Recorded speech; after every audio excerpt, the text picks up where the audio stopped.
আসসালামু আলাইকুম। কেমন আছেন সবাই? আশা করছি সবাই ভালো আছেন। আলহামদুলিল্লাহ আমি ও আমার পরিবার ভালো আছি।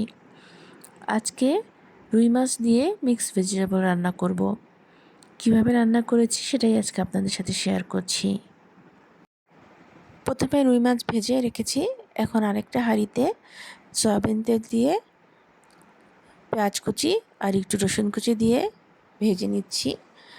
পেঁয়াজ যখন হালকা ব্রাউন হয়ে আসবে তখন আদা বাটা, রসুন বাটা, জিরা বাটা, ধনিয়া গুঁড়া, হলুদ গুঁড়ো, মরিচের গুঁড়ো এবং স্বাদ মতো লবণ দিয়ে মশলাটা ভালো মতো কষিয়ে নিব।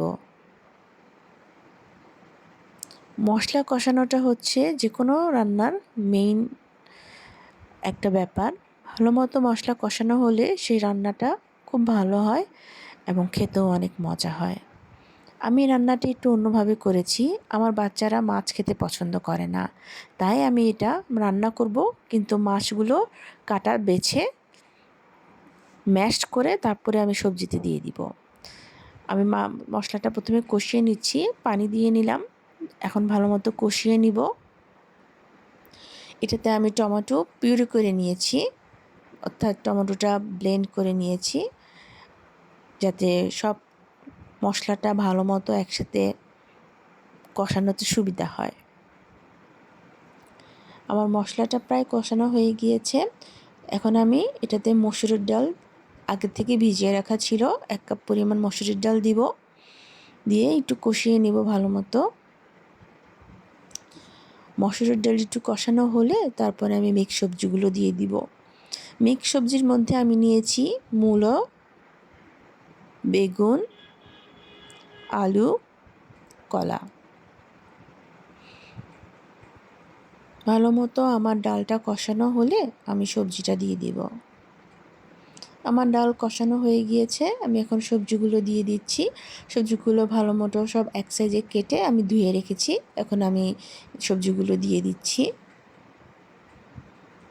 সবজি দিয়ে আরও কিছুক্ষণ নাড়াচাড়া করে সবজিটা একটু কষিয়ে নিব।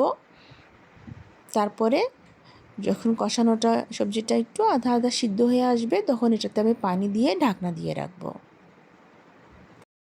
আমি সবজিটা খুব ভালো মতো কষিয়ে নিচ্ছি, ভালো মতো নাড়াচাড়া করে নিচ্ছি, ভালো মতো মশলাগুলো সবজির সাথে যেন হয়। এরপরে কিছুক্ষণ ঢাকনা দিয়ে আবার ঢাকনা উঠিয়ে আবার কিছুক্ষণ নাড়াচাড়া করে নিচ্ছি আমি।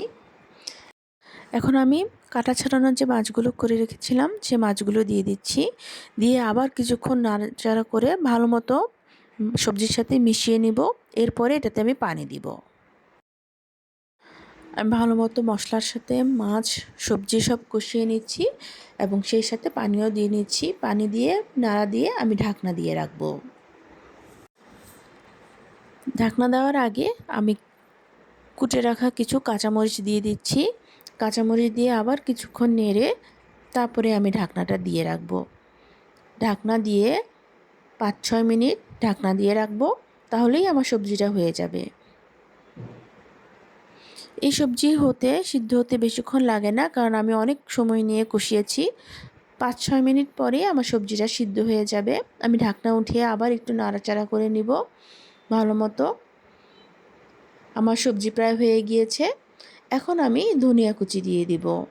ধনিয়া কুচি দিয়ে দিলেই আমার সবজি রেডি। আজকের রেসিপিটা কেমন লেগেছে অবশ্যই কমেন্টস বক্সে জানাবেন, আর ভালো লাগলে লাইক ও শেয়ার করে ফলো দিয়ে সাথে থাকবেন। আজ এ পর্যন্তই। আল্লাহ হাফেজ। আসসালামু আলাইকুম।